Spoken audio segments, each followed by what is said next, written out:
But then we also know during that time, Hurricane Katrina happened, and I was first feet on the ground of that and got to see the ugly side of really, really ugly side of humanity, which I've never recovered from.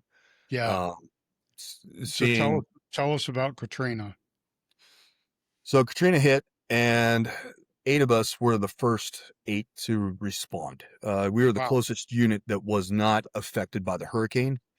So we got there the night the storm was still leaving. It was still raining when we got there. And we were literally going through with chainsaws and clippers, cutting the trees that were in the middle of the road and trimming out the wires. Like, it's like, okay, should we be trimming these at all, or are they live? Right. I'm not going Yeah. to pee on it to find out. So that's how we had to get there. Yeah. And we Sure. stopped. I can't remember what the heck the name of that stupid town is. Just north of Lake Pontchartrain, and then we crossed over the bridge there, which we found out later on we weren't supposed to cross because integrally it was not safe. But we had our safe boats with us. And those are about. I'm gonna get this wrong, and I know one of my coasties are gonna check me on this, but I want to say about nine All thousand right, pounds. Casey, correct us. I know it's about 9,000 pounds of boat, and it's a deep V. It's 25 foot, pretty deep, Yeah. especially for anything other than Lake Pontchartrain. One of the craziest things in the world, by the way, during that hurricane, there were no bugs, none, not a single mosquito until day 9. Oh, The hurricane wiped out all the mosquitoes until their nesting time, their hatching time. So we get there and we can't go into the city because our boats are too deep of draft.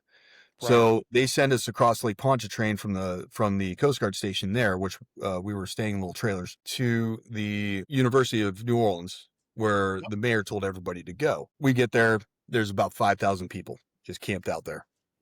We start bringing them back a little bit at a time. In the meantime, we find John boats, and then there's a couple of old Cajun dudes. They're like, "Here's the keys to my John boat. Just park it here when you're done." Yeah. Basically, is what they told us. So we'd go into the city. And that's when things got really, really shitty. Um, I described it as hell flooded over because you would be going through and you'd have gas lines that burst underwater and you'd have flames shooting up through the water. That's It crazy. it was crazy, absolutely insane. I'm not going to get into it completely, but recovery of dead children. We found out, by the way, you know the affection I have towards dogs. Yes. It came from here, because you would look under the water and you would see a dog tied to a lamppost under the water because they couldn't take the dogs with them and the dogs wouldn't stop following them. Oh, So, God. I'm actually starting to get a little misty eyed just because it's going back to that. But you had all of that and it lasted 10 days. Got to meet President Bush twice. Cool dude, actually, to meet him face to face. He is small. He can't weigh more than, buck 20. Dude is tiny. Yeah. Uh, but we ended up, the 6 of us that went out, got credited for saving 1,500 people. I know the count was higher than that. I don't care. Because what the thing is, you remember the ones you didn't save. Right. And that's Right. what plagues my mind. Yeah. That's what sticks with you, right? Yeah, that's what drives, to Yeah. this day I still have the nightmares, stuff like that. But then, so go back home to Port Arthur, and 3 weeks later we get hit with Hurricane Rita goes right over my friggin' house. We come back down to Texas. Now in Texas, they do things a little differently. You start looting a business, they put your dead body right outside the door with the bullet hole still in your forehead to remind you not to loot their business. Like, seriously, it was insane. So it Yeah. wasn't as bad, but the wife, Jackie, she calls me up, we're day 3. She calls me up, she goes, "If you don't come and get me, I'm going back to my mom's house, and whenever you get restationed, you can come get me that." So I had a meeting with my chiefs, and I was like, I don't know what to do here. I'm newly married. I'm trying to start a family here. So Right. like, you're gonna get hurt. We didn't have guys shooting at us like we did in New Orleans by any stretch of the imagination. So they weren't quite as worried about that. But if that happened, they knew my brain wouldn't be in it. So they sent me to get Jackie, and we came back to the house. And I loved when my tenants complain about their AC being out or something like that, which is a problem. I went for Right. 3 effing weeks with no electricity. Yeah. And Yeah. 90, 100-degree weather. So it's like perspective, y'all, perspective. But we got through that, and it kind of got back to a normal schedule. Then Jackie gets pregnant. Her family's up in Detroit, and I'm like, I'm not moving back to Detroit. I actually put Charleston on my dream sheet, but then they saw the Great Lakes, and they're like, oh, you're going back up to Michigan. I'm like, crap. Get up there, start going through the times. Well, they said you can tolerate the cold, so we'll send you up there. Yeah. Let's put a little Gumby suit on you and throw you in the ice because you didn't like that shit. Stupid. Actually, that's a whole new level of stupid. Fun story. We were in Saginaw Harbor, doing ice rescue training, which is just an oxymoron because 90% of the time you didn't get there anyways before they were popsicle in the first place. And we're out there on the ice, and they're taking chainsaws to cut holes in the ice so we can jump in. Yeah. So, that makes sense. So we're on our way out to cut a new hole in the middle of the night, and there are, northern rednecks everywhere driving their trucks out on this ice, which to me baffles my mind why you think that'd be a good idea in the first place. Add in that you're putting a shanty out there with heat on the ice. Yeah. Anyway, looking past that stupidity, I remember this truck blasted right past us, like not a care in the world. Next thing we see is taillights straight up in the air. We had an immediate ice rescue call while we were right there. It's like, you guys are just highlighting the stupid. And one of the instructors said there are more vehicles at the bottom of Saginaw Harbor than there are ships in Lake Huron. Wow. It's just baffling to me. I love the term northern redneck. They're different. They're different. They're a different type of inbred. They really are. Yeah. Oh yeah. But anyway, get back, and so I'm going through my time. New Orleans is still really bubbling in my mind. 2009 hit, and I become suicidal. Yeah. I couldn't deal with it anymore. Home life was falling apart because I couldn't deal with the mental side of it. I wasn't getting any help. Part of it, it's the thing to hide. You hide this. You're not supposed to be. Of course, none of us are going to ever admit to. Right. Exactly. Feel that way. And alcohol starts taking effect. Home life takes effect.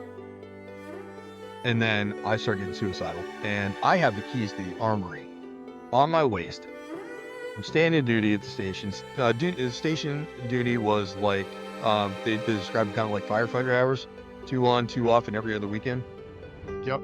So I'm officer of the day. I've got the keys on me. I'm already having a rough time at that station because it's very, very political. Because I was stationed at Station Grand Haven, which is, they call it Coast Guard USA. So Coast Guard Day every year, biggest festivals at Grand Haven. So it's extremely political. The stations in and of themselves are very political, and I am not a political character. I am the hammer. I smash things, and that's the way it goes. And anyway, I had lunch today with a Marine. I said, "What did you do in the Corps?" He said, "I was door kicker." Yep. Yep. You're kind of a door kicker too. Yeah, I sort of am. Definitely didn't go through what he went through, but definitely nowadays I am definitely a door kicker. Exactly. So, but I was actually, in the middle of the night, I'd be hanging onto my rack crying because in my brain, I was getting up out of that rack. I was going down to the armory. I was unlocking it. I was loading up one of the 9s. I was putting it under my chin, pulling the trigger. It was so real. I could hear if you've ever fired a gun without hearing protection, you go deaf instantaneously. The ringing. Yep. That pop. I had that pop. I could smell the cordite. I could feel the bullet going through my head. I could feel the back of my head lifting off my skull. Oh my God. Last picture in my brain was my daughter, which kept me anchored to that rack. So finally, somebody heard me, and they're like, "You need to talk to somebody." Yeah. So I go in, and all of it just spills out in front of my senior chief. They commit me to mental health for 4 days, which was surreal in and of itself. You want a reality check? Go into there for 4 days. You're normal, trust me. But they diagnosed me with bipolar, which was a weird one, because it was obviously not a bipolar, spell that I was going through. Okay. And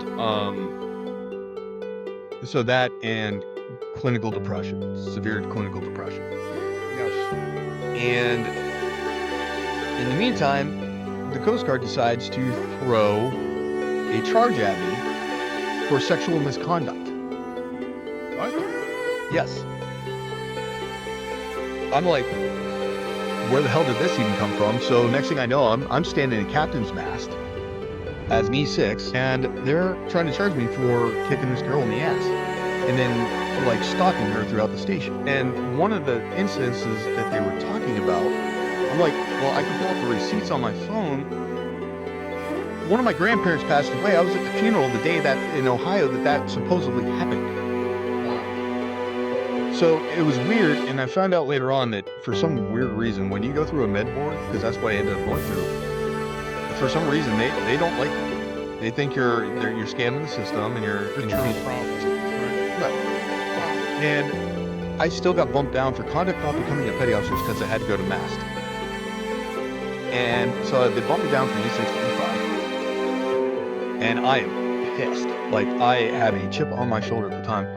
And I remember the other E6 was, I'm still a BM1. I punched him right in the face. Like, I wasn't having it. I hit him, I just knocked him down.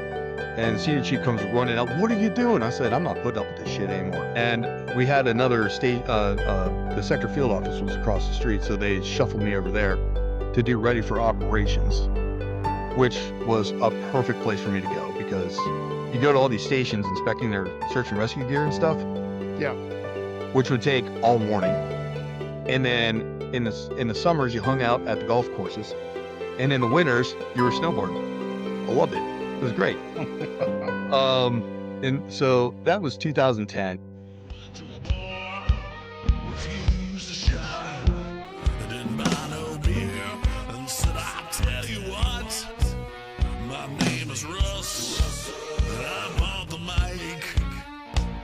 So listen to my podcast show. Russ might say a thing or two that you don't wanna hear. Tell you what he's thinking, just some good ideas. He's got some rowdy friends, he's gonna have them on the show. If you need some information, Russ will tell you where to go. If you feeling down or feeling mighty low, Russ will talk about money and watching that money grow. His name